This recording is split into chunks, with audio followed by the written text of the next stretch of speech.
Donc, homme de Dieu, tu as toute la place. Merci, merci, bonsoir à tous. Est-ce qu'on m'entend bien? Parce que j'utilise les écouteurs et Oui, moi, ça va à mon niveau. Oui, ok, parfait, merci. Bonsoir à tous. Et pour moi, c'est un honneur d'être sur cette plateforme.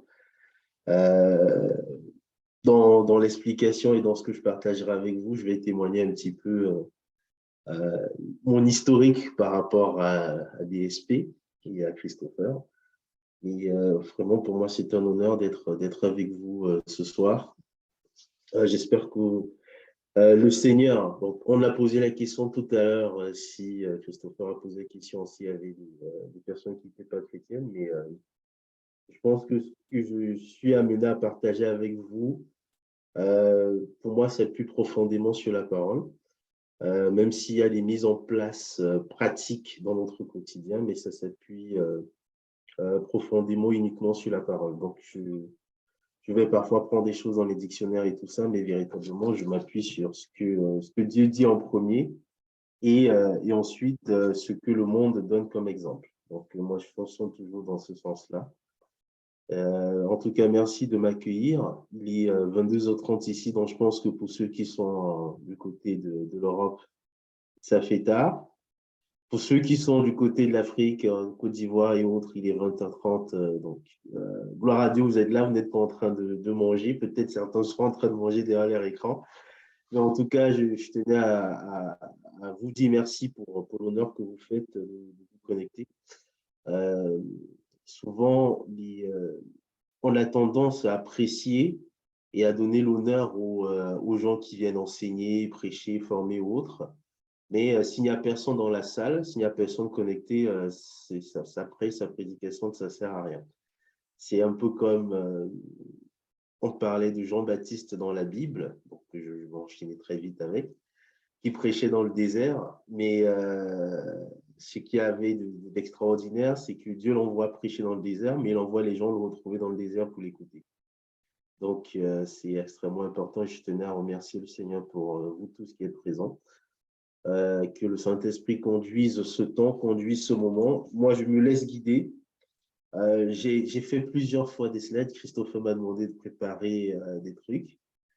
J'ai écrit, j'ai effacé, j'ai recommencé. J'ai tourné pour finir avec un cahier. Mais rassure-toi, Christopher, je vais il y a les enregistrements et je vais essayer de rédiger à la fin ce que j'aurais pu transmettre. Mais j'ai essayé, c'était assez compliqué de pouvoir trouver le bon angle, de pouvoir trouver la bonne façon de faire, mettre sur des bons slides. Donc, je t'enverrai par écrit ce que j'ai fait et puis ça peut être du texte et tu verras comment le partager avec les autres. En tout cas, merci à tous d'être présents. C'est compris.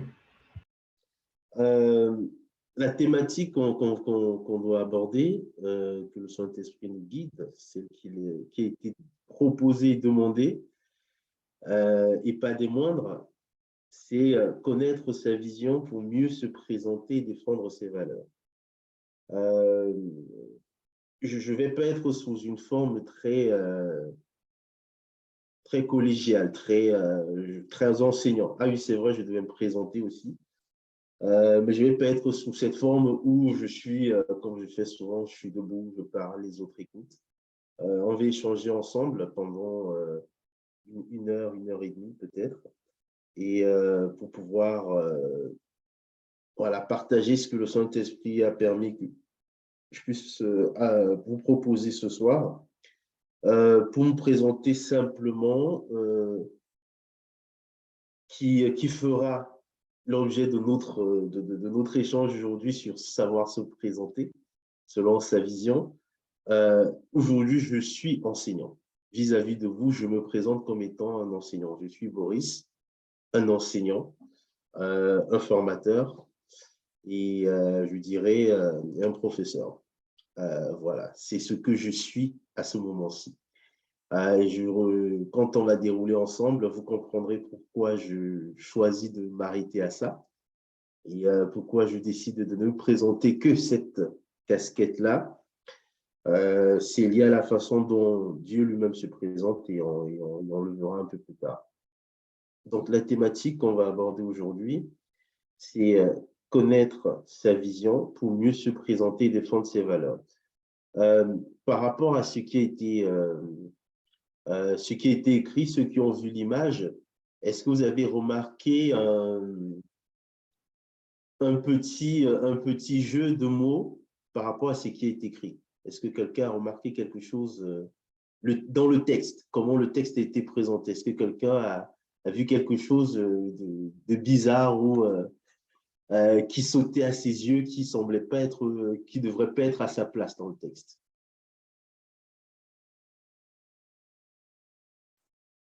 Est-ce que vous avez remarqué quelque chose? Vous pouvez répondre, hein, on n'est que 10, donc si on vous laisse ouvrir les micros, vous pouvez répondre. Si quelqu'un a remarqué quelque chose dans le titre, connaître sa vision pour mieux se présenter et défendre ses valeurs. Personne? Ok. Christopher, comme toi, j'ai vu ta tête bouger. Est-ce que toi, tu as remarqué quelque chose? Non, Non. non. D'accord. Ok. La façon dont j'ai écrit connaître sa vision pour mieux connaître ses valeurs, le ça est avec un S majuscule.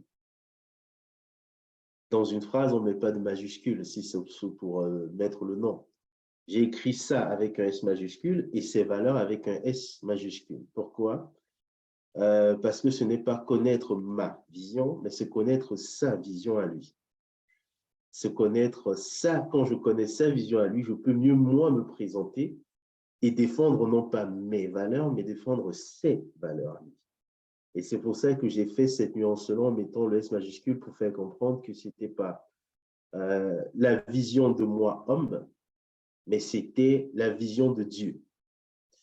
Ce n'était pas mes valeurs en tant qu'homme, mais ce sont les valeurs de Dieu.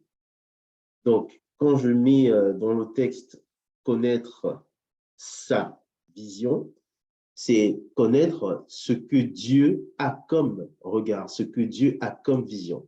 Je n'ai pas cherché à savoir, à identifier ou à se dire, j'ai ma vision.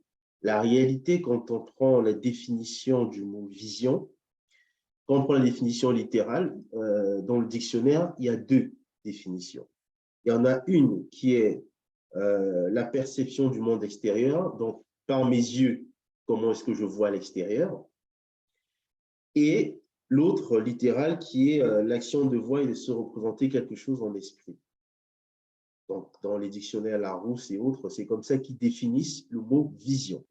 Ce que mon œil voit, c'est ma vision qui peut être claire, qui peut être brouillée si je porte des lunettes ou pas.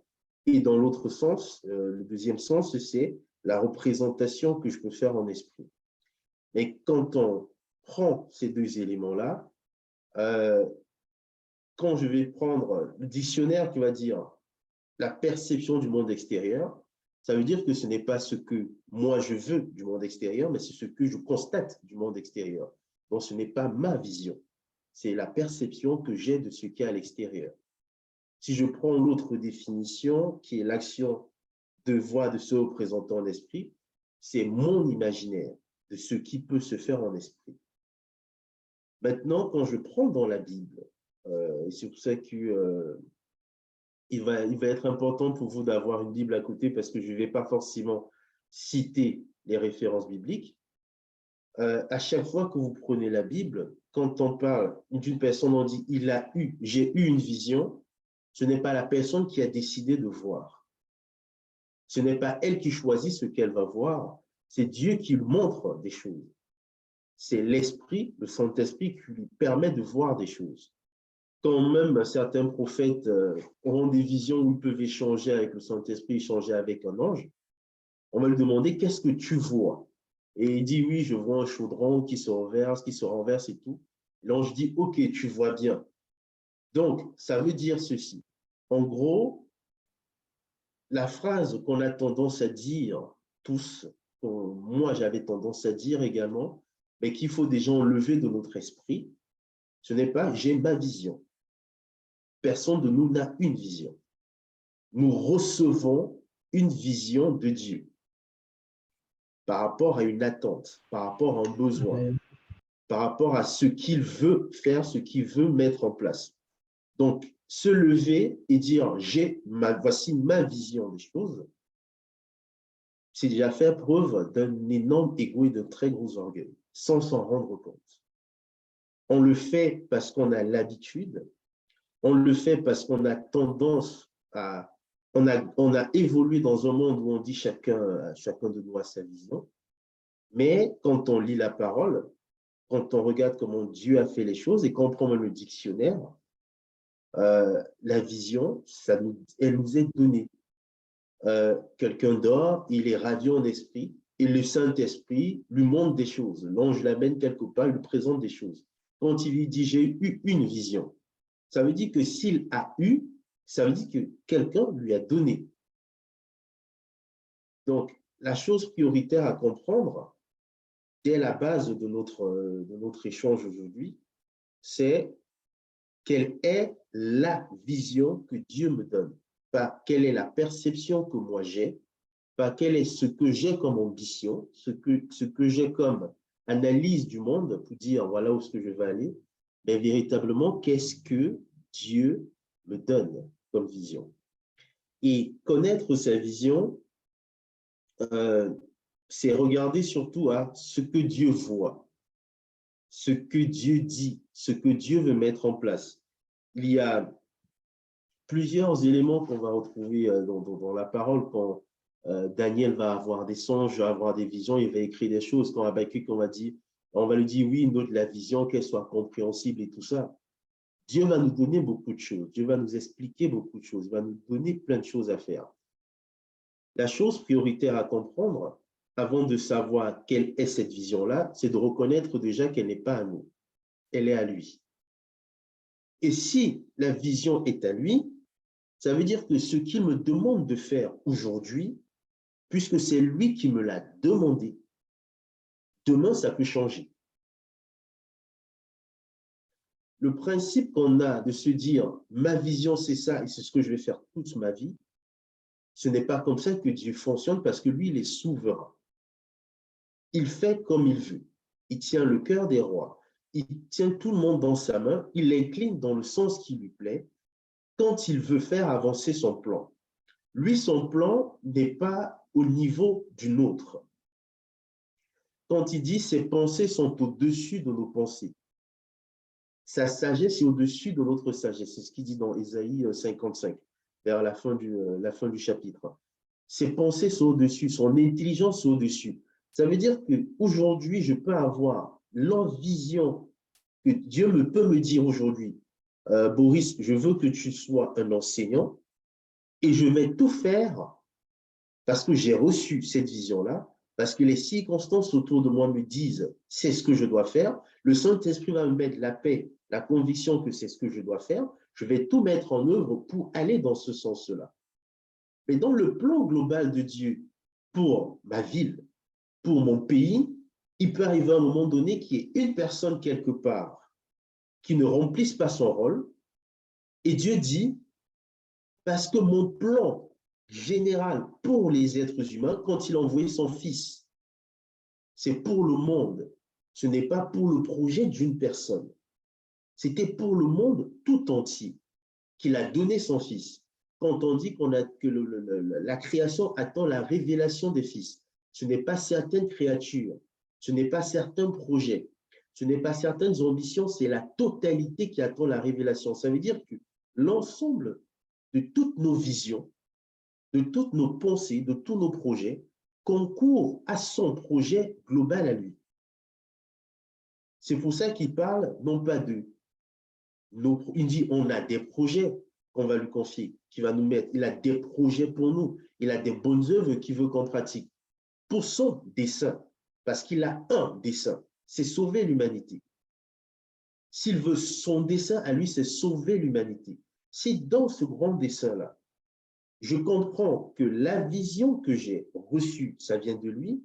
Il peut me dire, aujourd'hui, je veux que tu sois un enseignant, et demain, il se rend compte, dans l'évolution des choses, comme le cœur de l'homme est tortueux, va dire, ah, dans l'environnement là où Boris se situe, parce que Boris, lui, m'écoute, dans l'environnement où il est, j'attendais qu'il y ait un autre fils qui se révèle pour être médecin, pour soigner cette population-là. Mais comme personne ne se lève, et comme celui qui est censé être médecin se laisse distraire, je vais demander à Boris de mettre en place une solution pour l'enseignement, mais de basculer dans la médecine. Son plan va changer. Et si moi, je me dis, non, Dieu m'a appelé à juste être médecin, à juste être enseignant, je ne vais pas changer. Parce que je vais considérer que c'est ma vision. Or, tout ce qu'on a, qu'est-ce qu'on a reçu de lui? Dans même le projet qu'on a, on l'a reçu de lui. Ça veut dire qu'il peut décider à un moment donné, cette vision-là, je vais la changer. Parce que pour le plan au-dessus, il faut que toi, tu puisses agir à tel endroit parce que toi, tu m'écoutes. Celui qui est censé faire ne se lève pas et moi, j'ai besoin que la création ait une fils qui se révèle. Toi, tu écoutes, donc je vais te positionner pour faire. Je vais te rajouter une grâce. Je vais te rajouter une compétence. Je vais te rajouter un ceci. Vous allez voir des personnes qui, à un moment donné, on a l'impression qu'ils sont perdus parce qu'ils ont beaucoup de choses dans le cœur. Tout d'un coup, une personne va dire, ah oui, mais vraiment, il va parler de politique. Après, il va dire, oui, mais vraiment la santé. Ah oui, vraiment l'économie. On va dire, ouais, mais il faut que tu choisisses. S'il ressent tout ça, c'est parce que dans l'environnement où il est, les personnes qui devaient recevoir chacun l'une de ces visions-là n'ont pas l'oreille attentive. Et du coup, celui qui a l'oreille attentive, Dieu va l'élever pour faire. Quand il a pris les fils de Jacob, et quand il a dit, je vais faire une nation, il a pris Jacob, il a pris les 12 enfants, chacun des enfants avait une mission. Et c'était clair et défini. Judas, toi, ça va être que la royauté. Lévi, toi, ça va être la sacrificature. Tel Zabulon, ça va être ceci. Les autres allaient être des prophètes. Les autres allaient être des gens qui travaillent dans la douane. Toi, tu es un homme qui porte les taureaux. Vous êtes un taureau fort, machin truc. Il a défini pour chacun de façon précise. Arrivant au moment donné, les Lévites ont perdu. On se retrouve avec David qui devient et roi et sacrificateur. Pourquoi? Parce que les sacrificateurs à la descente de Samuel, ses fils n'ont pas suivi. Et les gens ont demandé à Saül de se lever dans Samuel. Parce que les fils de Samuel, qui devaient continuer à être juges, continuer la sacrificature, ont commencé à spoiler le peuple, à voler, à être corrompus. Donc Dieu dit, OK, là, le peuple veut un roi parce que le peuple, quand on lisait un Samuel au tout début, à partir de Samuel, je crois Samuel 4-5, le peuple se plaint parce que les enfants de Samuel ne font pas bien les choses. Il dit non, nous on veut un roi. On ne veut plus de juges parce que tes enfants, si nous juges, ça va être compliqué. Dieu prépare Saül parce que la descendance des Lévites ne fait pas bien le travail. Saül qui n'est pas de Juda. Après, quand David vient, il dit, bon, à lui, je veux donner et la sacrificature et la royauté parce qu'il y a eu un manquement quelque part. Ce n'était pas sa volonté d'avoir un roi qui fait les deux. Comme il y a eu un manquement et comme son plan doit s'accomplir parce que son plan est au-dessus de nous humains, ben, il a suscité une double vision dans David qui faisait et l'adoration, et la sacrificature, et la royauté. Quand on parle de connaître sa vision, la première chose, comme je le dis, on va aller étape par étape, c'est reconnaître déjà que je n'ai pas, moi, de vision. Et c'est de savoir que j'ai un Dieu qui me donne une vision. Et je dois marcher dans ce plan-là. Je dois suivre cette vision-là. Je ne dois pas m'en écarter. Je dois rester dans ce qu'il me dit, dans ce qu'il me donne, dans ce qu'il me demande pendant la période à laquelle il m'appelle à ça. Maintenant, quand je reconnais que le ça que j'ai mis en majuscule, c'est la vision de Dieu, mais non, connaître sa vision, c'est tout un enseignement. Avoir la description de sa vision, tout ça, c'est un enseignement. Je dois être en mesure de pouvoir identifier ce que Dieu attend de moi. Dieu nous appelle. Dieu nous présente des choses. Dieu peut nous présenter la vision, et ça, beaucoup parmi vous ont déjà dû l'entendre. Ça peut être par des circonstances, ça peut être par un battement de cœur, ça peut être par une envie de changer des choses. En fait, comprendre là où Dieu veut nous amener, quand on marche par l'esprit, c'est, je mets entre des guillemets, c'est relativement facile. C'est le comment le faire, le comment cela se fera-t-il qui est compliqué. Mais savoir que, Dieu, il a écrit dans sa parole, vous serez la tête et non la queue. Oui. Comment cela se fera-t-il? C'est là que c'est compliqué. Vous serez en haut et jamais en bas. Oui. Comment cela se fera-t-il? C'est là que c'est compliqué. De toi va naître des nations. Oui. Comment se fera-t-il? C'est là que c'est difficile. C'est là que c'est compliqué. Pour Dieu, c'est facile. Pour nous, on a besoin de comprendre. Maintenant, pour connaître là où je suis appelé, il y a beaucoup d'éléments qui rentrent en compte. On va pas tous les détailler. Il y a déjà comprendre la maison de mes pères. Comprendre la maison de mes pères, c'est quoi? C'est de regarder d'où je viens, où est-ce que je suis né, de quelle famille je suis issu. Ça, c'est un élément important. Comprendre quelles sont mes origines. Ensuite, comprendre comment est-ce que j'ai connu Dieu. Il nous a appelés en premier.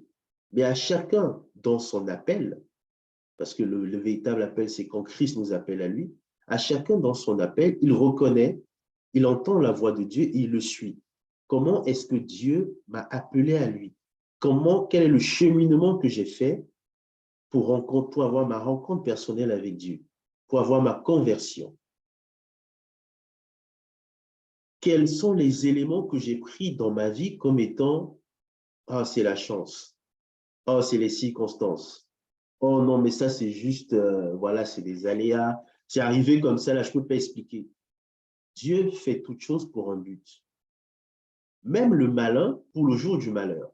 Ça veut dire que quel que soit ce qui m'est arrivé dans la vie, quand je rencontre le Seigneur, j'ai conscience que tous les événements de ma vie avaient un but. Bon comme mauvais, tous ces événements avaient un but.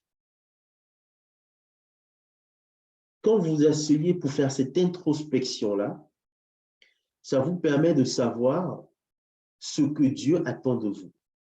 Et même de voir à quel niveau Dieu peut attendre de vous différentes choses dans la vie, à différentes étapes de votre vie. Je vais prendre un exemple de vision, celle que Joseph a eue quand il était enfant, quand il était jeune adolescent. Tout le monde a vu dans la Bible, tout le monde connaît. Joseph, il est adolescent, il a une vision, il voit des gerbes se plier devant la sienne, il voit les astres se courber devant la sienne, se prosterner, tout ça. Et toute la famille dit, ah oui, en fait, la famille, le papa dit qui est un homme spirituel. Donc, tu veux dire que nous, on va se prosterner devant toi.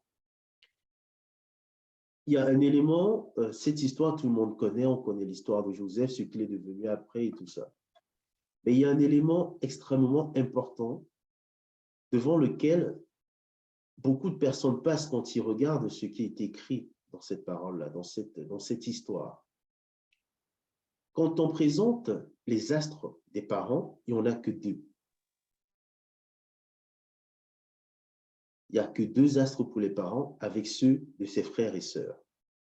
Pourtant, papa Jacob avait 4 femmes. Il avait 2 femmes et 2 concubines, les servantes de Léa et Rachel. Mais il en avait 4. Mais quand Joseph donne sa vision, il dit il y avait 2 qui correspondaient aux parents. Dans cette vision-là, dans ce qu'il a vu, il y a déjà un élément du temps dans lequel ça va arriver. c'est que quand ça va arriver, toutes les autres femmes seraient déjà décédées. Quand ça va arriver, elles ne seront plus là. Jacob sera avec une seule. L'autre sera déjà décédée. Et quand on lit l'histoire après, c'est ce qui est arrivé. Parfois, dans ce qu'on reçoit de Dieu, on ne prend pas le temps d'analyser des éléments de détail. Tout le monde a vu, ah oui, quand ils vont se prosterner, ça va arriver. Mais ce temps-là, personne ne prend garde à ça. Tout le monde se retrouve au moment donné, il se dit, Joseph lui-même, quand il voit sa famille se prosterner, il va pleurer. Que oui, après il revient parler, oui, c'était pour un temps comme celui-ci que vous m'avez vendu et tout ça, machin. OK. Si on rentre dans la profondeur spirituelle et on analyse et on décortique ce qu'il a vu, il suffit juste de compter les astres pour se rendre compte que, ah, ça ne correspond pas à la totalité de la famille. Donc, celui qui va s'asseoir à l'extérieur va regarder, il va dire, ah, il y a une maman qui est partie. Ah, il y a une seconde maman qui est partie, c'est en train d'arriver. Ah, bon, là, il n'en reste plus qu'une. Bientôt, quelque chose va se passer. C'est comme ça qu'on arrive à voir le détail. C'est lire et prendre le temps de ce que j'ai vu. Ne pas passer sur un seul élément de détail. Parfois, on va dire, oui, mais non, dans le rêve, le plus important, c'est pas ça. Non. Dieu fait tout pour un but. Ça veut dire que quand j'ai fait le rêve, ce n'est pas parce que souvent, ce qui arrive, hein, quand vous allez faire un songe, vous allez avoir une vision, un rêve, on va dire, oui, mais les circonstances, c'était comment? Ah, tu étais à tel endroit, ah, tu étais ceci, ah, OK. Bon, il faut prier par rapport à ça. Et moi, je pose la question. Oui, mais parfois, je demande à certains qui me racontent, je dis, oui, mais tu étais habillé comment?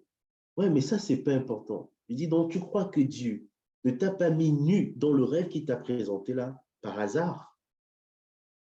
Ça veut dire que la tenue même que tu as portée a une importance. La couleur de la tenue a une importance. Les éléments autour ont une importance. Ça te permet de clarifier tous les éléments de cette vision-là. Là, je suis dans l'interprétation des visions. Mais pour rester dans la globalité du terme vision, pas dans l'interprétation de ce qu'on peut recevoir et tout, dans la globalité de la vision comme étant là où on veut aller, ce qu'on veut réaliser, ce qu'on veut faire et tout ça, il ne faut pas négliger le détail. Il y a un adage dans le monde où on dit souvent le diable se cache dans les détails. Il ne faut pas négliger les détails. Il faut être précis. Il faut bien comprendre. Et maintenant, quand on analyse et on connaît ce que Dieu attend de nous, on comprend ce que Dieu veut pour nous, la deuxième phase de notre thématique aujourd'hui, c'est connaître sa vision pour mieux se présenter. Et c'est quoi se présenter? On va décortiquer la thématique petit à bloc par bloc, et puis après, vous allez comprendre la finalité. C'est quoi se présenter? Dans le dictionnaire, moi, je vais partir du dictionnaire, je vais partir de la Bible. Je prends les deux exemples pour que vous compreniez ce que je veux dire. Dans se présenter, dans le dictionnaire, présenter, c'est amener en présence de quelqu'un. Faire connaître en annonçant le nom, le titre et parfois les actions. Donc, quand on va présenter quelqu'un, par exemple, quand vous voyez dans certains vieux films, on va taper sur le sol et on va annoncer « Voici venu le duc tel de tel endroit. Voici venu le roi Charlemagne de machin truc et tout. » On présente la personne on l'amène à un public et on donne son titre pour que le monde le reconnaisse. Ceux qui sont là le reconnaissent. Quand vous prenez la même façon de présenter dans la Bible, ça c'est comme ça que se présenter dans le monde, c'est ça qu'on va dire, présente-toi, on attend à ce que tu dises, je suis monsieur tel, tu annonces que je suis un homme, aujourd'hui c'est important, tu te présentes, tu donnes ton nom, ton prénom, tu donnes ton titre, et limite, tu donnes quelques éléments de ton parcours. Si j'ai fait ci, j'ai fait ça, pour que ceux qui soient en face de toi puissent te connaître. Maintenant, sachant que nous sommes des enfants de Dieu. Et Dieu va dire quand il faut présenter. Quand vous allez lire dans Jérémie, vous allez lire dans l'Ancien Testament, dans Psaume et autres, quand Dieu se présente à une personne, il amène, comme on va dire, on a présenté tel au roi. Donc, on a pris une personne, on est venu mettre devant le roi et on a dit, voici Esther. On a pris telle personne, on a amené devant tel prophète, on a dit, voici telle personne. Dieu va dire, oui, je vais t'envoyer telle personne, je vais t'en dire à Samuel, par exemple, je vais t'envoyer Saül, il est comme ceci, il est comme cela, machin. Samuel ne connaît pas Saül à la base. Il dit, je vais t'envoyer dans telle famille, la famille d'Isaïe. Tu verras ceci, tu verras cela. Saül ne les connaissait pas à la base. Dieu lui indique où ils sont. Plusieurs fois dans la Bible, quand on parle de se présenter, c'est on vous prend, on vous amène dans un environnement et on dit qui vous êtes en fonction de ce que vous devez apporter. Donc, en fonction de ce que vous souhaitez faire. Pourquoi j'insiste là-dessus et pourquoi je parle de ça? Quand on demande, quand Moïse rencontre Dieu sur la montagne, il lui dit, quand je vais aller voir le peuple en Égypte, comment est-ce que je vais te présenter? Je vais dire que tu es qui? Parce que Moïse a reçu une vision, je dois libérer le peuple. C'est Dieu qui me dit d'aller libérer son peuple. Maintenant, comme je m'en vais de la part de Dieu, je dois dire qui est ce Dieu qui m'envoie. Mon titre à moi n'importe peu. Je suis le représentant de quelqu'un. Seigneur, je vais dire que je suis qui? Que tu es qui? Donc, se présenter quand on connaît sa vision, c'est je me présente en tant que qui?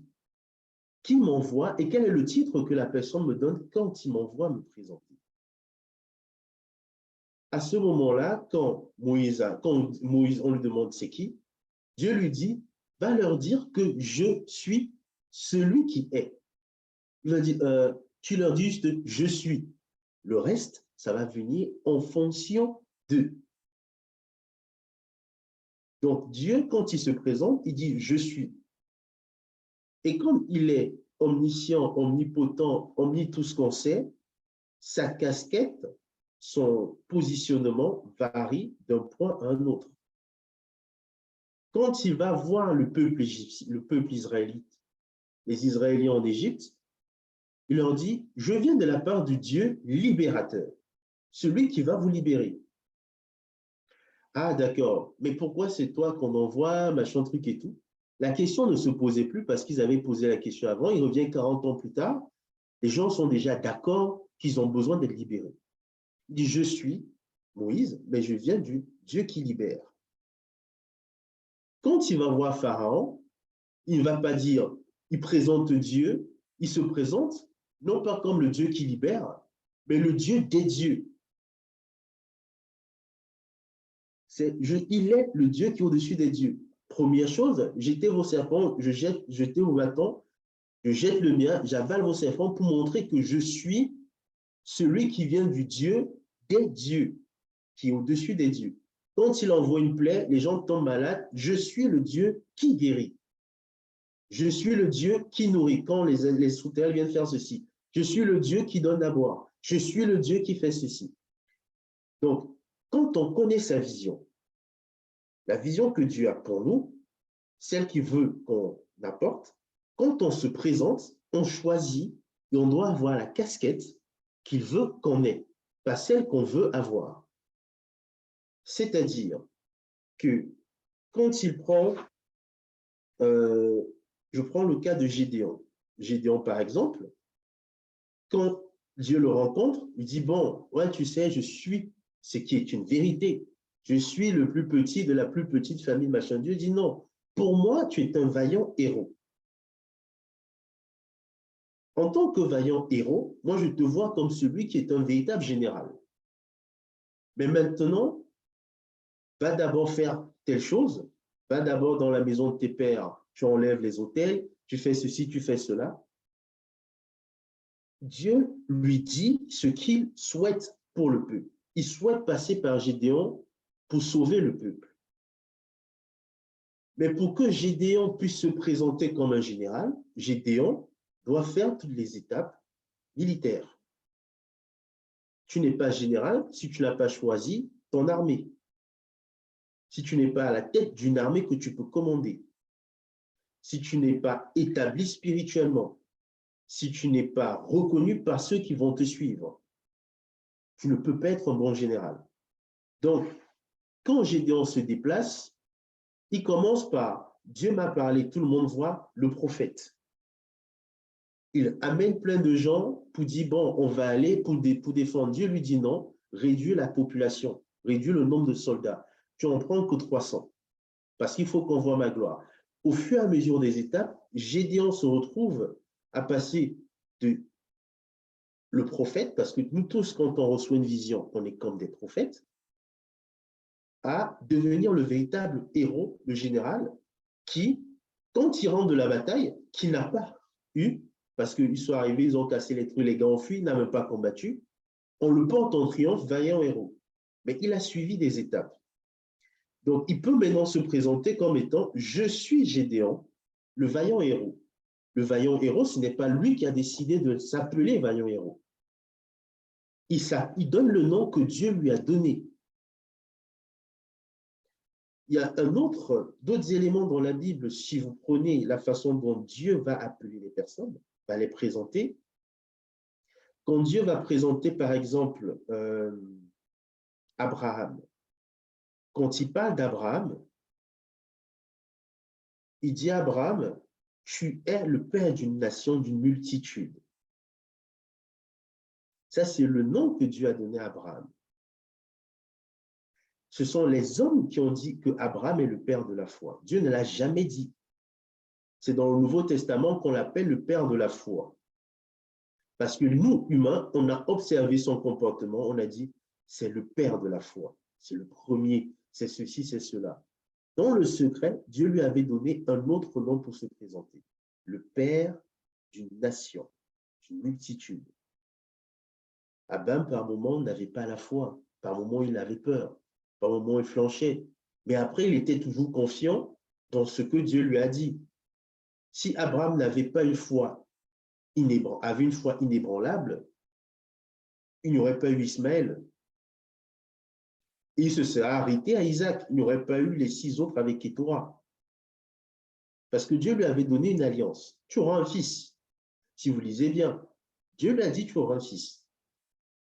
Abraham a eu 8 enfants. Pourtant, Dieu lui a dit tu auras un fils. Au final, il en a eu 8. Beaucoup disent ah, c'est la multiplication. Mais quand vous prenez Chronique, les enfants des Kétora ne sont pas cités dans l'alliance d'Abraham. Parce que Dieu avait dit c'est un. Donc, les Madianites qui ont commencé à combattre le peuple, qui aujourd'hui, c'est les pères qui étaient après les Xerxès dans les Perses et autres, ça descendait de Kétora qui venait combattre les enfants de l'Alliance. Quand Dieu appelle, quand vous lisez même dans Ésaïe, il dit « Je t'appellerai du nom que je t'aurai donné ». Ça veut dire que quand je me présente, connaissant la vision qu'il a pour moi, le nom que je donne, la présentation que j'apporte, doit se faire selon ce que lui, il a dit, et non pas selon ce que moi, je pense. Non pas selon la casquette que je souhaite avoir. Connaître sa vision pour bien se présenter, après on va arriver sur défendre ses valeurs, ça veut dire que quand je me présente, quand je m'approche d'un peuple, j'ai la bonne casquette. Par moment, Jésus, on l'appelait rabbi, grand maître, grand enseignant. Par moment, on l'appelait le prophète. On demandait, c'est peut-être l'esprit d'Élie qui est revenu. Par moment, c'était juste, ah, mais c'est le charpentier. La casquette changeait en fonction des circonstances. Un jour, il s'est assis, il a demandé aux disciples, qui dit-on que je suis? Comment est-ce que les gens me perçoivent? Quelle est la présentation que les gens ont de moi? Plein de gens ont cité. Dans Luc, je crois que c'est dans Luc en fait, et on a un qui dit, Pierre, c'est quand Pierre dit, tu es le Christ de Dieu, tu es le Messie. Il leur dit, n'allez pas dire ça aux autres. Dans Luc, il précise, de ne pas aller dire aux autres. C'est dans Luc 8, je crois, n'allez pas le dire aux autres. Et on dit qu'il le dit avec fermeté, avec colère. Ok, maintenant vous le savez, mais gardez ça pour vous. Dans les autres évangiles, il n'y a pas cette précision-là. Donc, en fonction de comment le peuple choisissait, lui savait, Dieu m'appelle le Messie. Donc, quand je me présente, il s'est présenté la première fois comme étant le Messie. La première fois qu'il a répondu à son appel, c'était à Jérusalem. Donc, c'était à Jérusalem ou à Nazareth. Quand il est entré dans la synagogue, il a lu les rouleaux d'Ésaïe. Il a dit, aujourd'hui, le Messie est là. On a voulu le lapider. Il a fui.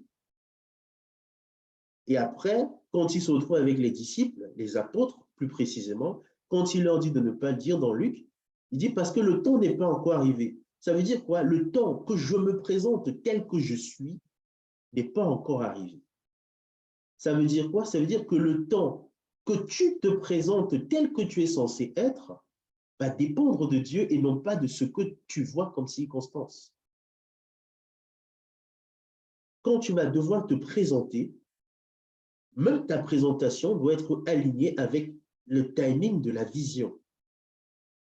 Dieu peut dire dans ton sommeil, tout le monde le voit, tu es un grand prophète, tu es un pasteur, tu es un enseignant, tu es un bishop, tu es tout ce que tu veux. Tu es le futur président de la Côte d'Ivoire, le président de la France. Dieu peut te dire, si toi tu te présentes en utilisant le mauvais titre,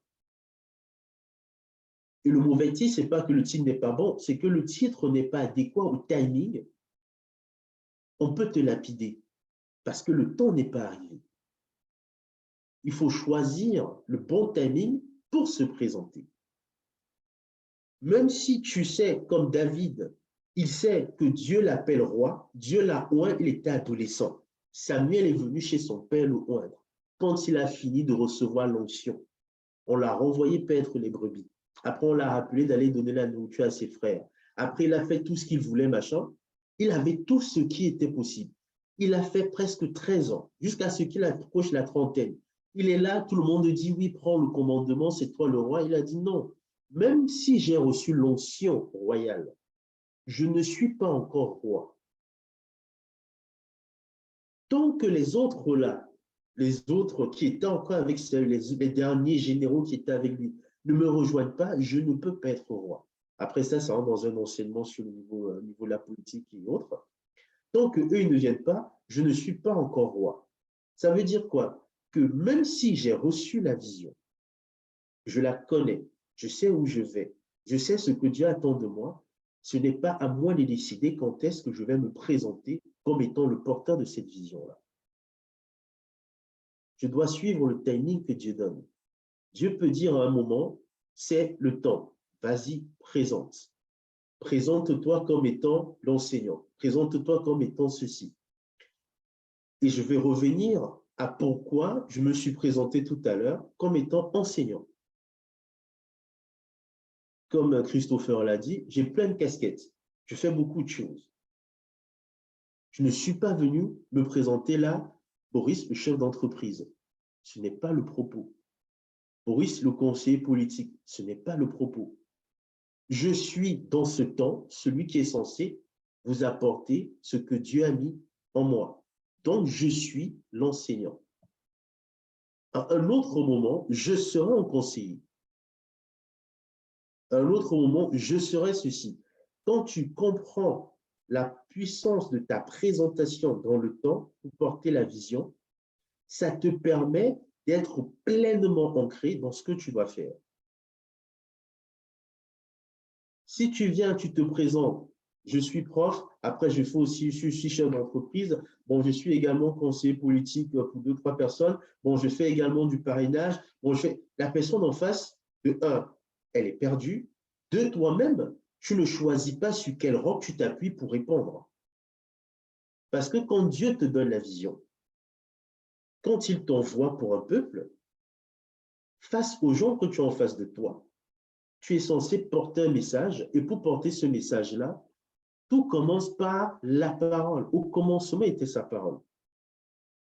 La première chose, quand il a dit à Adam, tu vas dominer, tu vas faire ceci, garde le jardin, fais-le fructifier, ainsi de suite. C'est après qu'avec les deux, il a dit, multipliez-vous, remplissez la terre, tout ça. Mais quand il dit à Adam, au départ, tu te places au milieu du jardin afin que tu le fasses croître, grandir, protéger, tout ça, là, machin. Après, il dit, il n'est pas bon que l'homme soit seul, etc. Après, il dit à l'homme, nomme, appelle. Pour que Adam dise au lion de venir, il doit dire au lion qui, lui, il est. Le lion doit le reconnaître comme étant celui qui lui donne un nom. Donc, il doit se présenter comme étant, je suis celui qui choisit qui toi tu es. Je décide que quand tu as la grosse voix, on va t'appeler le lion, celui qui rugit, celui qui déchiquette, parce que quand on prend dans la définition en fait exacte, le lion, c'est celui qui déchire, celui qui arrive à déchiqueter par la puissance. Quand toi tu grimpes, je décide de moi, en tant que tel, je suis celui qui te donne le nom de devenir ceci. Dieu fait toutes choses par sa parole. Et quand on lit dans 1 Jean, on dit au commencement était la parole était Dieu. Ça veut dire que quand Dieu dit que la lumière soit, il se présente, lui, comme étant celui qui fait venir la lumière, celui qui appelle les choses à l'existence comme si elles étaient. Quand Dieu va m'envoyer moi, quand je dois me présenter, je dois choisir, selon ce que l'Esprit va me conduire de dire, quelle est la personne que je suis à cet instant. Et quand on prend celui qui faisait ça avec perfection, on prend Jésus.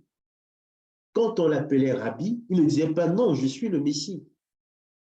Il dit oui, à cet instant, je suis assis au temple pour vous enseigner. Je suis Rabbi.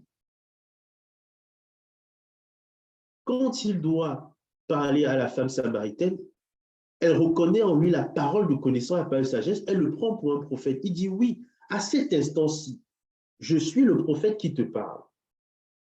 Mais il viendra un temps, il ne dit pas à l'instant, le Messie va faire couler de son sein des fleuves d'eau. Il dit, il viendra un temps où les gens viendront boire de partout. À ce moment-là, il ne dit pas, c'est maintenant. Là, il parle en tant que prophète. Pourtant, il est lui-même le Messie. À chaque instant, il faut choisir, selon comment l'Esprit te conduit, qui tu es. Ce n'est pas changer de personnalité. Ce n'est pas avoir une double casquette ou autre. Non, c'est se dire, Dieu, comme j'aime bien parfois comment le pasteur Athos parfois se présente, il va parfois dire, je suis un adorateur qui, par l'enseignement, exerce sa fonction de pasteur. Il met toutes les casquettes. Mais il dit, je suis un adorateur, mais il me retrouve d'enseigner et d'être un pasteur. Les autres casquettes, c'est ce qu'il fait à côté. Toi, comment tu te présentes dans la société? Et là, je vais arriver sur le point de défendre ces valeurs. En fonction de la mission que Dieu te donne, en fonction de ce que Dieu veut de toi, de ce qu'il veut que tu accomplisses, il va t'expliquer pas à pas la casquette que tu dois porter. Il peut te dire, aujourd'hui, je veux juste que tu sois un grand frère. C'est tout.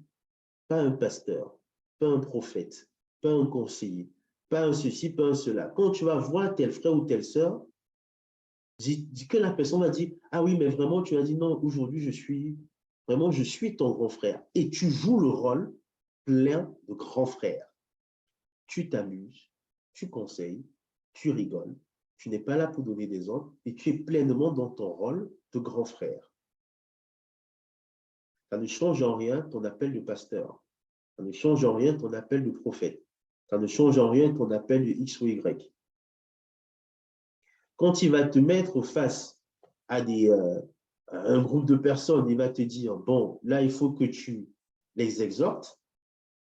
Ne viens pas dire, bon, vous savez, je suis un grand évangéliste. On te met le titre évangéliste tel et tu viens faire l'exhortation.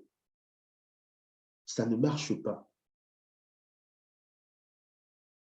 Parce que tu dis évangéliste tel. Donc, imaginez, on a des anges qui servent, c'est même pas imaginer la réalité.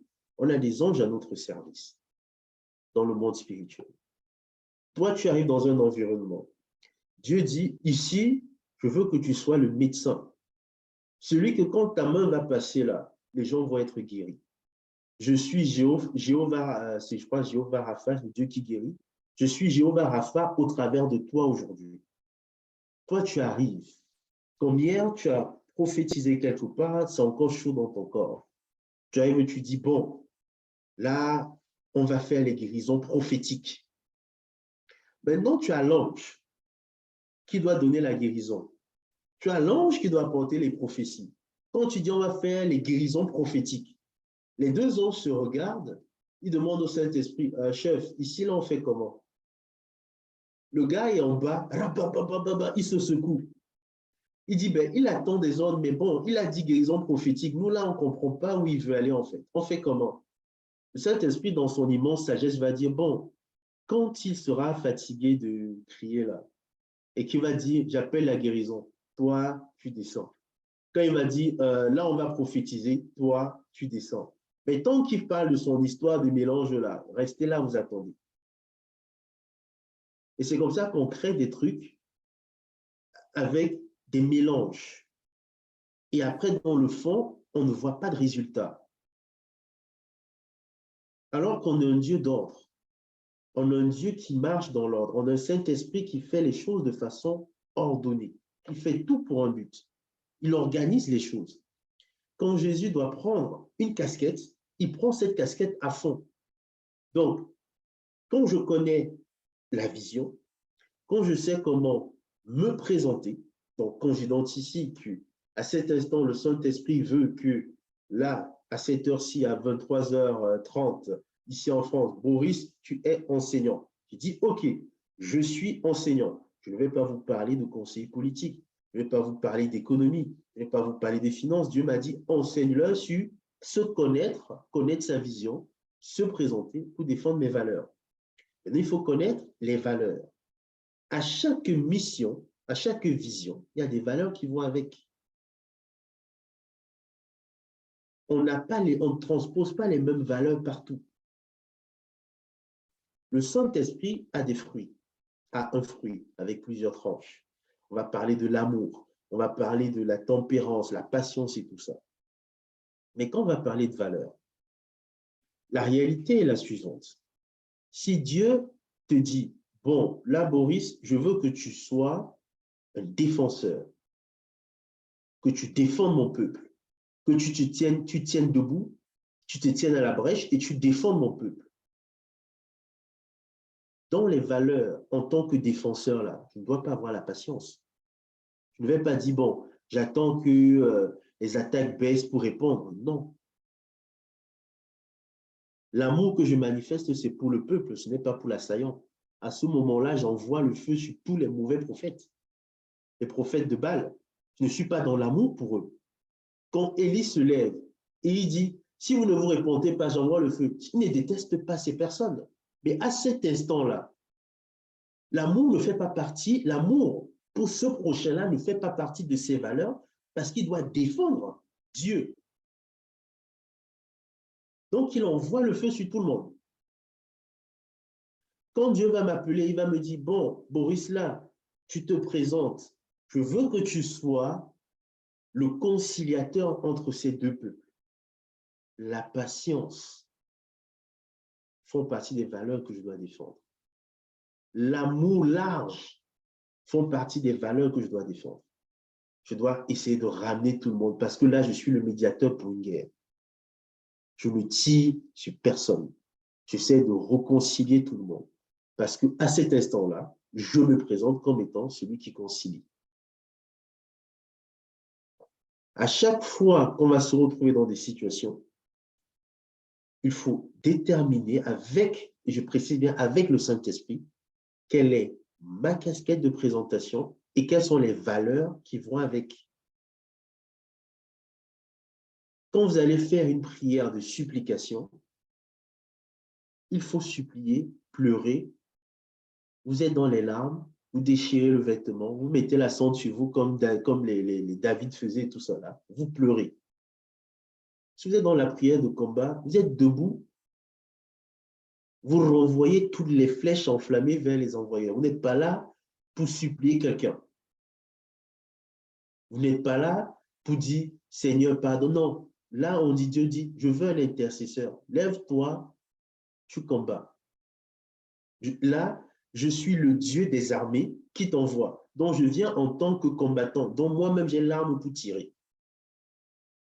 Qui va dire, je suis le Dieu de la guérison qui t'envoie. Je viens en tant que médecin. Je n'ai aucune arme. J'ai que des médicaments. Je t'envoie en tant que pourvoyeur. Jéhovah, je viens en tant que pourvoyeur. Je n'ai aucun médicament. Je n'ai aucune arme. J'ai les provisions. Si tu ne connais pas quel est ton état, quelle est la casquette que tu dois porter, tu vas venir dans un environnement où Dieu te dit, je prends le cas de l'apôtre Pierre, quand il croise un malade, il dit, je te donne ce que j'ai. À cet instant, il jouait un rôle de médecin. Je t'apporte, je te donne la santé. Lève-toi et marche. Le gars se lève, il est guéri. C'est un mendiant. Donc son problème, au-delà de sa maladie, il avait besoin d'argent, il avait besoin de ressources.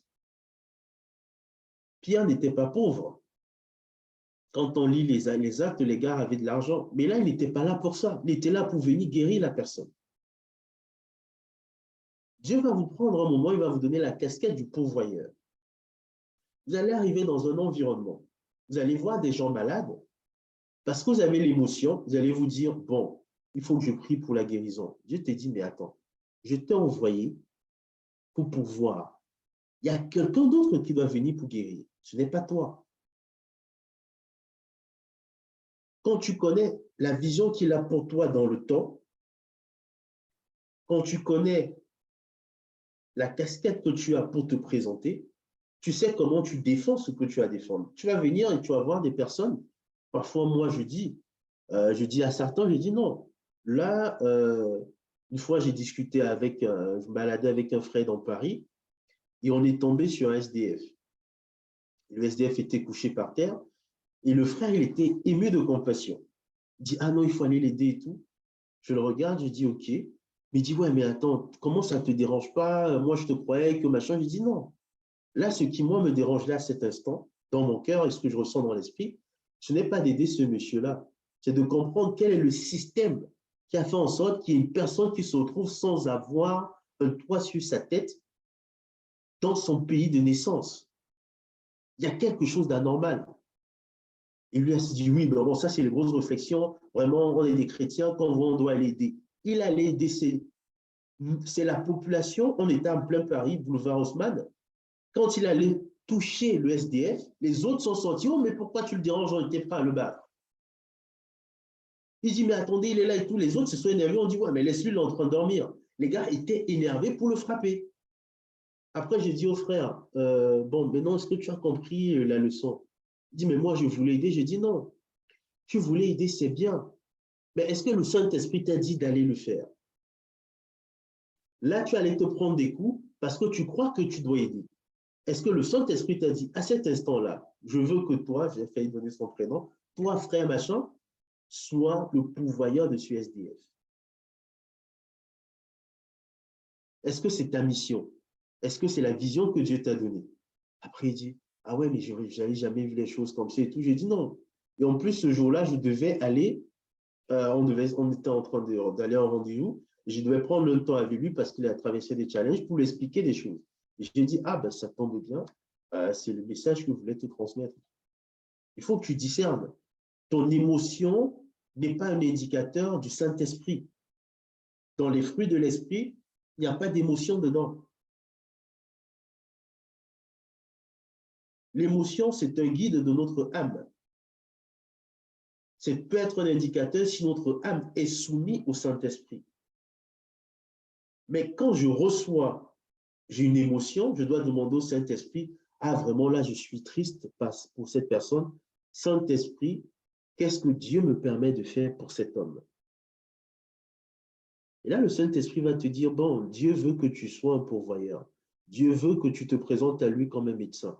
Dieu veut que tu te présentes à lui comme un défenseur. Dieu veut que tu te présentes à lui comme un intercesseur. Dieu veut que tu te présentes à lui comme ceci. Et quand tu te présentes, tu vas dire, je suis Boris.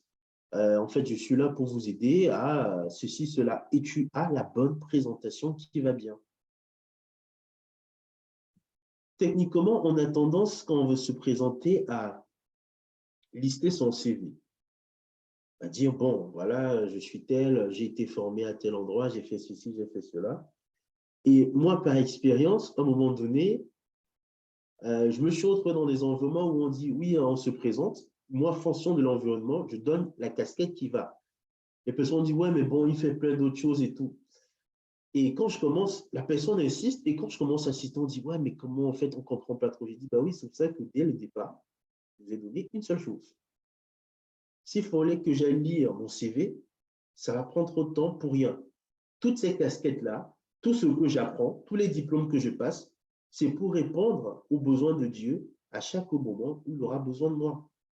Qui va dire, bon, Boris, pour tel environnement, il faut quelqu'un qui ait un diplôme dans la finance pour qu'on reconnaisse, parce que le monde fonctionne ainsi. Si je viens parler de finance, face à un banquier, il va dire, oui, mais tu n'es pas ingénieur à la base. Quand je lui dis, ah oui, mais j'ai un master en finance, lui, en tant qu'humain, il va me reconnaître comme étant potentiellement son égal parce que je lui présente le diplôme. C'est comme ça que moi, j'ai compris le principe des diplômes.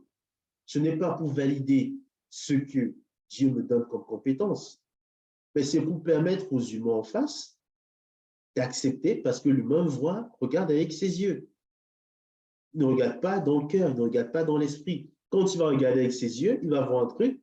Après, quand je vais présenter les autres éléments, c'est là qu'il va se dire, oh, ah oui, il a une science, ce machin. C'est pour ça que Joseph a été formé.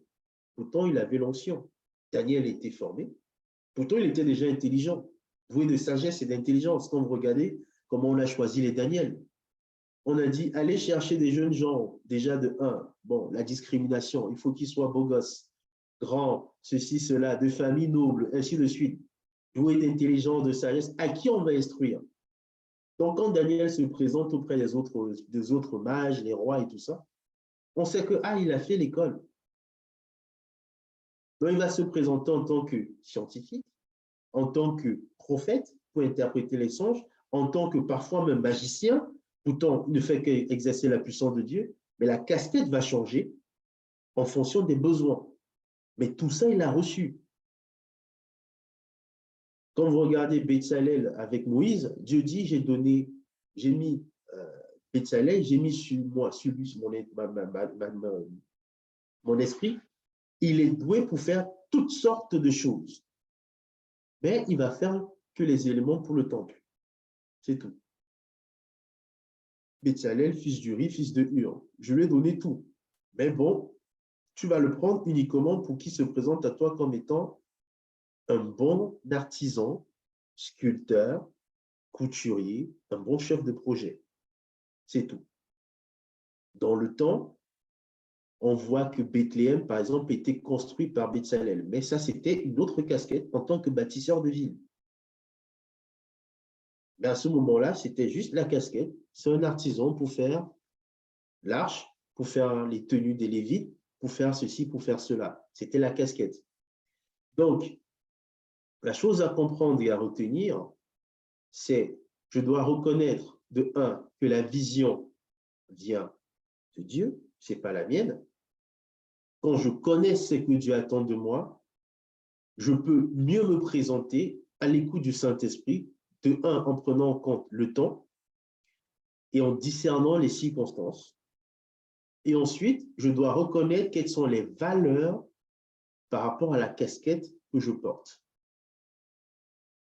Quand vous regardez quelqu'un dans l'armée, on n'attend pas des gars de l'armée qu'il soit patient. Il faut que quand on dit stop, il court. C'est ce qu'on attend d'un soldat.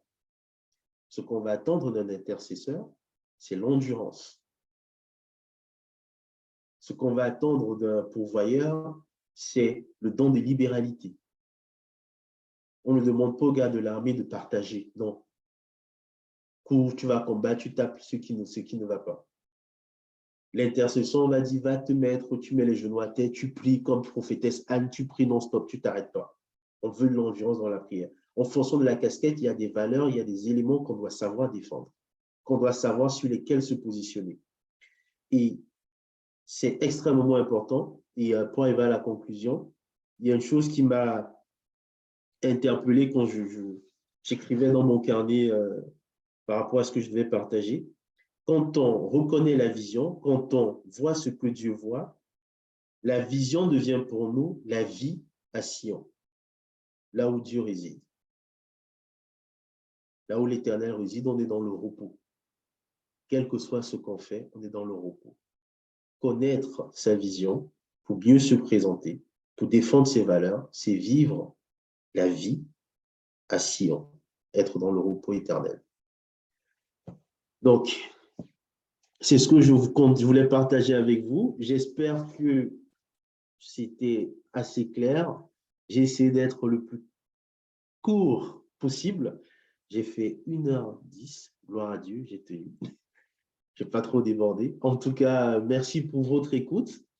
Vu qu'on n'est pas très nombreux, je peux prendre peut-être une ou deux questions si Christopher le permet, je ne sais pas. Oui, bien sûr.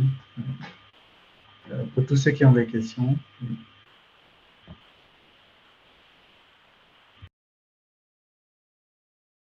Merci Jean-Michel qui dit que c'était très clair. S'il n'y a pas de questions, gloire à Dieu, le Saint-Esprit a fait son travail. Je suis content, Dieu a fait son travail. Je me sens apaisé. Et puis voilà, gloire à Dieu.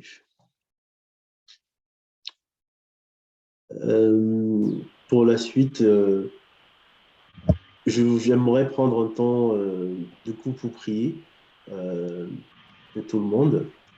Et après, je te laisserai la parole, Christopher, pour les mots de la fin. D'accord. Tendre Père, je voudrais encore te remercier pour ta parole, te remercier pour cet enseignement, te remercier profondément pour ce que tu nous as donné en ce jour, donné en ce soir. Te remercier, Seigneur, pour ce que tu continues de faire au travers de nos vies. Merci, Papa, pour ce que tu nous as tous enseigné, Seigneur. Ce n'est pas parce que j'ai parlé que j'ai pas été enseigné. Merci pour les témoignages, merci pour ta parole, pour la vie que tu as véhiculée encore en ce soir. Merci, Seigneur, pour ces jeunes hommes, ces jeunes femmes qui sont connectés, pour toutes ces personnes qui sont présentes, que véritablement ils puissent tous connaître la vision que tu as tendue, la vision que tu as pour eux, et qu'ils puissent tenir ferme quand ils vont se présenter pour défendre les valeurs que tu mets en eux, pour défendre, Seigneur Papa, ce que tu as attendu, pour se présenter comme tu souhaites qu'ils puissent se présenter, non plus comme étant les plus petits des plus petites familles, mais comme étant des vaillants héros, comme étant, Seigneur Papa, des vaillants guerriers, comme étant, Seigneur Papa, des hommes de foi, des pères de nations, Seigneur, comme étant, Seigneur Papa, des prophètes, comme tu l'as dit, Seigneur, à Jérémie, qui se prenait également pour le plus petit, naissant dans une famille de sacrificateurs. Mais tu as dit, je t'appelle pour être un prophète des nations. Véritablement, Seigneur, que chacune de ces personnes ici connectées puisse avoir cette force, ce courage et également la sagesse, ne pas rentrer dans une forme d'orgueil, mais de se présenter selon, Seigneur, tes valeurs, ta volonté, dans le timing que tu souhaites, et qu'ils puissent rester à l'écoute du Saint-Esprit, quel que soit le temps et le moment. Merci pour la grâce que tu fais couler dans leur vie. Merci pour la grâce que tu fais couler dans ma vie.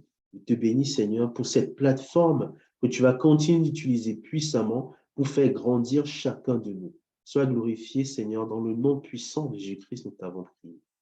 Amen. Amen, amen. Wow. Amen. Est-ce que quelqu'un a été béni ce soir comme moi? Si tu as été béni, est-ce que tu peux donner un bon amen à Jésus? Amen. Amen, amen. Amen, Est-ce qu'on amen. peut bénir le Seigneur? On peut rendre grâce à Dieu. Amen. La Bible dit dans 1 Corinthiens 10, le verset 31, que vous mangez, que vous buvez, bref, quoi que vous fassiez, faites toutes choses pour la gloire de Dieu. Amen. Et tu as assisté à ce temps pour la gloire de Dieu, pour la gloire de Jésus-Christ. Amen. Et donc, c'est pourquoi nous bénissons le Seigneur pour sa parole. Nous bénissons également le Seigneur pour son serviteur, pour qu'il est passé pour nous faire du bien. Amen, amen. En tout cas, moi, j'ai reçu ma part. J'ai été béni. Je ne sais pas pour toi, mais en tout cas, c'était édifiant. C'était très édifiant. Je rends grâce à Dieu. Amen. Donc, pour ceux qui se sont connectés aujourd'hui, qui ne sont pas sur la plateforme dans le sang du Père, donc, j'explique rapidement ce que nous faisons. La plateforme dans le sang du Père, on a des enseignements du lundi au vendredi, donc sur WhatsApp. Et il y a une plateforme consacrée à la vie professionnelle. Donc, on a des formations qui touchent à plusieurs thèmes. Et aujourd'hui, c'est dans le cadre des formations professionnelles. Nous avons invité l'homme de Dieu, Boris Yekbo. On a voulu commencer par ce thème parce que c'est très important. Nous sommes chrétiens et ce qui nous guide, c'est la parole de Dieu. Amen, amen. Comme je viens de le dire, on fait toutes choses pour la gloire de Dieu. Donc, ce n'est pas juste recevoir des formations pour recevoir, mais comme l'homme de Dieu l'a précisé, on se forme parce qu'à un moment donné, Dieu va utiliser cette connaissance, cette science, ce savoir pour pouvoir accomplir un but, pour pouvoir toucher des âmes. Amen, amen. C'est très important de se former. Et le Seigneur vraiment nous a mis à cœur euh, voilà, de mettre en place cette plateforme pour répondre à des besoins, besoins de formation, besoins d'éducation, mais aussi permettre à ce que le Seigneur puisse nous instruire, en fait. Parce que quand on prend certaines personnes, tout à l'heure, on a vu le cas de Daniel, ils avaient des révélations. Donc, il y avait le surnaturel, le spirituel, mais ils étaient instruits. Amen, amen. Et c'est un peu, j'aime dire, c'est une plateforme de savoir parce que c'est ce que le Seigneur va faire. Et voilà, voici juste les prémices, hein, comme vous avez pu le voir ce soir. Et le Seigneur va continuer de nous étirer, le Seigneur va continuer de nous édifier. Donc, l'homme de Dieu sera avec nous pour d'autres thématiques sur la politique. Euh, voilà, pour nous enseigner un peu sur la politique, mais pas que. Il interviendra aussi sur d'autres thématiques. On verra comment le Seigneur va conduire les choses en fonction des temps, des moments, mais aussi des besoins. Donc, je vous encourage à participer, d'autant que vous le pouvez. En tout cas, c'est chaque mercredi, que ce soit sur la plateforme WhatsApp ou sur Zoom. Donc, nous allons utiliser énormément Zoom parce qu'on peut enregistrer et après diffuser pour permettre à plusieurs personnes d'être édifiées. Donc, encourager tous ceux qui n'ont pas pu être là à participer la prochaine fois. Amen, amen. Amen. Ok. En tout cas, si tu étais béni, fais comme Philippe qui a invité, je crois que c'est Nathanaël. C'est Nathanaël qui a invité Philippe ou c'est Philippe qui a invité Nathanaël? Il dit, viens et vois. Viens et vois. Donc, toi qui étais là, si tu étais édifié, demande aux autres de venir voir seulement, de venir écouter. Amen. Donc, j'aime mettre l'accent. Il y a une chose que j'aime dire concernant la communication. Je dis la communication, c'est pas forcément d'obliger les gens à être là. La communication, on présente juste ce que le Seigneur fait avec nous, que le Seigneur fait. Alors, on l'expose parce que si les gens ne. Par exemple, aujourd'hui, on a écouté l'homme de Dieu, mais si ce savoir, tout ce que le Seigneur l'a enseigné, gardait pour lui, on ne va pas savoir. Mais parce qu'il l'a exposé, il l'a présenté, on a été touché, on a été édifié. C'est un peu ça la communication. On présente ce que le Seigneur fait. Et quand les gens viennent, qu'ils sont édifiés, ben, voilà. C'est à ces personnes de décider de rester ou pas. Donc c'est un peu ça la communication. Donc si tu étais édifié, partage autour de toi, demande simplement aux autres de venir voir. Et certainement le Seigneur va les faire du bien. Amen. Donc, je compte sur toi pour communiquer, pour inviter pour les prochaines fois, parce que l'homme de Dieu sera avec nous, pour, comme je vous ai dit, pour plusieurs thématiques. Et waouh, ça sera du lot. Amen, amen. Donc, passez une excellente soirée et puis on est ensemble. Que le Seigneur vous bénisse. Merci beaucoup, homme de Dieu. On a été bénis. Que le Bonne Seigneur soirée à tous. te bénisse. Et,